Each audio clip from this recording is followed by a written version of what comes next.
CM Chandrababu Polavaram విషయంలో చేసినటువంటి తప్పులే మళ్లీ చేస్తున్నారని అన్నారు మాజీ ఎంపీ మార్గాని భరత్. చంద్రబాబు చేసిన తప్పులు క్షమించరానివన్నారు. వరదలొస్తే ప్రాజెక్టు పరిస్థితి ఏంటని ప్రశ్నించారు. పోలవరం విషయంలో కమిషన్ల కోసం కక్కుర్తి పడొద్దన్నారు మాజీ ఎంపీ. నిబంధనల ప్రకారం రాజీ పడకుండా కట్టుదిట్టమైన చర్యలు తీసుకోవాలన్నారు మార్గాని భరత్. చంద్రబాబు నాయుడు గారి ప్రభుత్వంలో 2014 నుంచి 19 దాకా జరిగింది. జగన్ గారు వచ్చిన తర్వాత ఇవన్నీ కూడా కవర్ చేసుకుంటూ ముందుకు తీసుకెళ్లారు. మళ్ళీ ఎంత పెద్ద తప్పు చేస్తూ ఉన్నారని అంటే, ఏదైనా ప్రాజెక్ట్ తేడా కనుక వచ్చిందనుకోండి, ఈ ప్రాజెక్ట్ తేడా కనుక వస్తే మొత్తం ప్రాజెక్ట్ అంతా కూడా ఎత్తుకెళ్ళిపోయే పరిస్థితులు ఉంటాయి.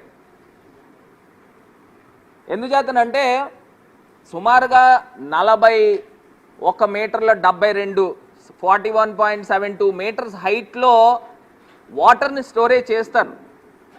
194 టీఎంసీ వాటర్ని స్టోరేజ్ చేస్తారు. మరి ఆ స్టోరేజ్ చేసినప్పుడు కిందన పునాది ఎంత గట్టిగా ఉండాలండి? మీరు పునాదిలో ఎందుకు కకృతి పడుతున్నారని అడుగుతున్నా. ఆ తప్పు ఎక్కడ జరుగుతూ ఉంది? కాంట్రాక్టర్ దగ్గర జరుగుతుందా? ప్రభుత్వం దగ్గర జరుగుతుందా? లేకపోతే అధికారుల దగ్గర జరుగుతుందా?